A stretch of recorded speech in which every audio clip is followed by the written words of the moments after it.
Hey guys, Annie here with Healthy Pet Hacks, and we are going to cover some of the most commonly asked questions when you are considering switching your cat to raw. Now, I get a lot of questions, and one of the main questions that I get when people are considering to feed their cat raw is it safe for my cat, right? Is my cat going to get salmonella? And the answer is no, and this is why. The reason why, we as people cannot eat raw chicken is because we have a very different digestive system, right? We're not cats, it's different, right? Think about it. Okay, your cat is an obligatory carnivore, okay? And it just basic level, right? You see your cat, it's walking on the floor, it licks its fur. If you have multiple cats, they're licking each other, they're cleaning each other, they're licking each other's butts. Why don't they get sick? It's because their digestive system is a lot stronger than ours and designed very differently. First off, if we look at just the cat's anatomy, you'll notice that they have a much shorter digestive tract than humans. In fact, we have a digestive tract that is 5 times longer than a cat's. So basically what that means is food will sit longer in our system, whereas in a cat, it just goes in and it goes out. So it doesn't have time to spoil, if you will. With that also being said, cats also have a much more acidic system than we do. So what that means is it will actually kill any bacteria, pathogens that get into their stomach. Also, a cat's bile is very, very potent. So it's designed to basically knock out anything that makes it past the stomach acid. So it's really, really incredible. And there's so many health benefits to raw, which is probably why you're looking at this video.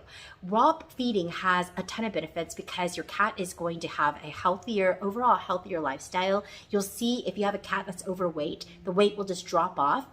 If you have any, any stomach issues, if they have a sensitive stomach, if they vomit a lot, if they have diarrhea, if they have IBD, all of those symptoms will go away once you get a cat on a biologically appropriate raw diet.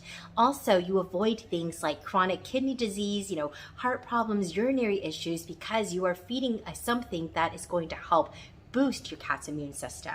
The reason why so many people are switching over to raw is because when you feed a cat a raw meat diet, meaning it's raw meat, organs, and also bones, because those are really, really important components, not just raw meat by itself.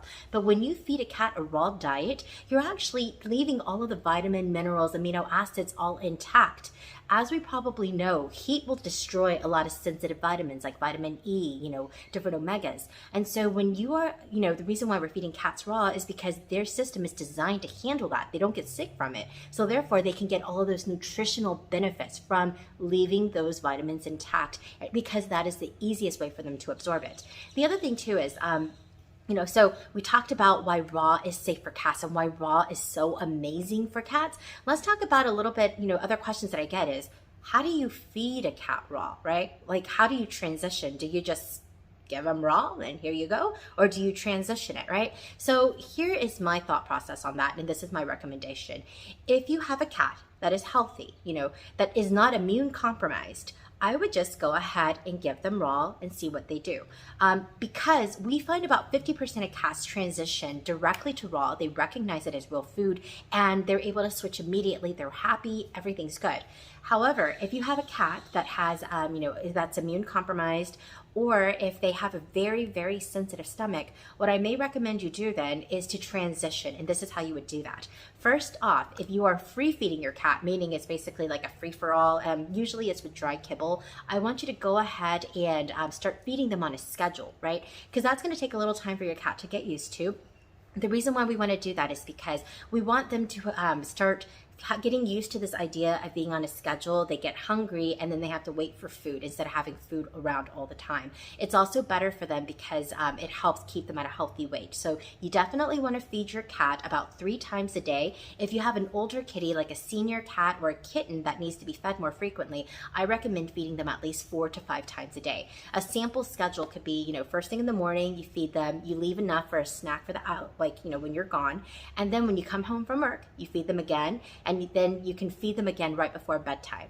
And if you have a senior cat or a kitten, what I would probably do is, just leave a little extra for them to snack. So basically put in about 5 meals a day for seniors, because cats do like to graze. It's a little bit different. So they have a shorter digestive system. If you've ever seen your cat get super hungry, wolf down a really huge meal and then vomit it up, that's because their system is not designed to handle really large loads at once. They have a shorter digestive tract, so that's why. So with that being said, if you have a cat though that is especially older kitties that get used to the crunch of kibble, right? Cats can get food addictions as well. And some cats are addicted to the crunch. And we also have some cats that, just get used to the smell of wet food or commercial food. Because let's just face it, when you open up a can of cat food, what happens, right? Cats are like, meow. Because one, it has a very potent smell. In fact, food manufacturers put these chemicals in there specifically to entice your cat to eat. So that's why, some cats have a hard time switching to raw, because raw has no additives. It doesn't smell like anything. In fact, if raw starts having a smell, then it's probably gone bad, and you want to either cook it, and you can give it to them as treats, but you don't want to feed a cat food that's smelly, because that means it's gone. That is no longer safe to feed raw. So with that being said, when you feed a cat raw, this is what I would recommend to transition. What you would do is essentially, put raw in their food. If it's dry food, I would recommend maybe switching them to a wet, but some cats don't like wet food at all. I've had kittens and cats where they just refuse to eat wet food because they thought it was garbage. So what I would do is I would go ahead and do the dry, put a little bit of raw around it, and just see if your kitty eats it. And then, you can actually have it where it doesn't touch the food. And if your cat kind of nibbles or sniffs it or licks the raw food, that's a really great sign, because that means they're interested and they accept it as food. Because, when a cat gets so used to eating crunchy or something that's not natural, they actually kind of get, they get used to that and they associate that as food. So our goal is to get cats used to what real food looks like, right? So it's like basically, you have a toddler and you've been feeding them pizza, corn dogs, getting them to eat a salad or grilled chicken is going to be a little bit of a challenge, because it doesn't have as much of a potent taste as something else. It's a little less healthy, right? So with that being said, every day I would recommend adding a little bit more raw until you transition them fully over to raw from a commercial food. And some of the best things about feeding raw is that it's human grade, right? You're getting it from the grocery store. It's really affordable to feed. Most people think feeding raw is expensive, and if you go out and you buy raw, it is expensive. Usually it's going to be about $4 to $6, $4 to $7 per day per cat, depending on what type of protein that you're getting, right?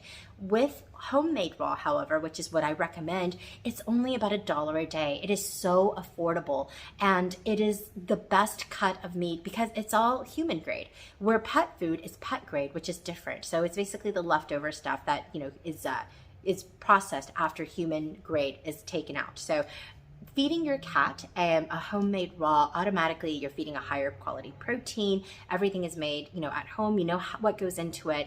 It's much healthier, and it's really amazing to see these transformations. The next question I get a lot when I'm feeding, when people are asking about raw is, will my cat get salmonella, right? What about the bacteria? What will happen? Remember, cats are designed completely different than humans, right?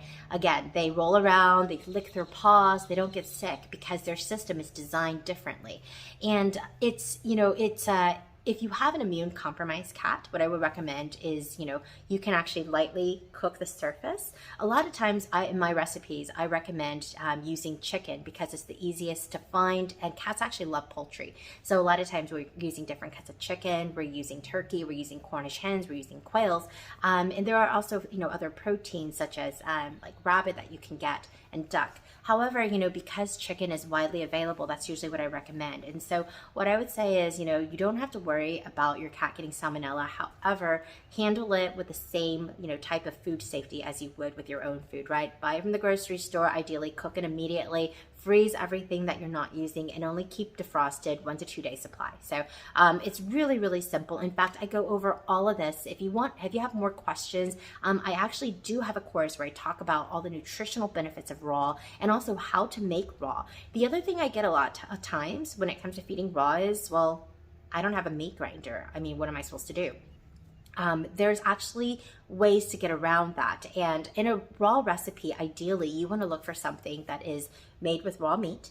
You want to look for something that has organ meat and also real bones, not bone meal, but real bones, because there are so many different elements in real bones, including bone marrow, that you don't get with bone meal. So those are some really important things. And I have recipes designed where you can just use a blender and get the same effect. So if you have more questions, feel free to message me. Also, if you want to check out the link, all of that information is there. And I look forward to, if you have any questions, drop it in the comments. I mean, this is for you guys. And so I would love to hear what you guys have to say. And if you have cats that are fed raw, I would love to hear their, their story. So anyway, I'll see you guys next time. Bye guys.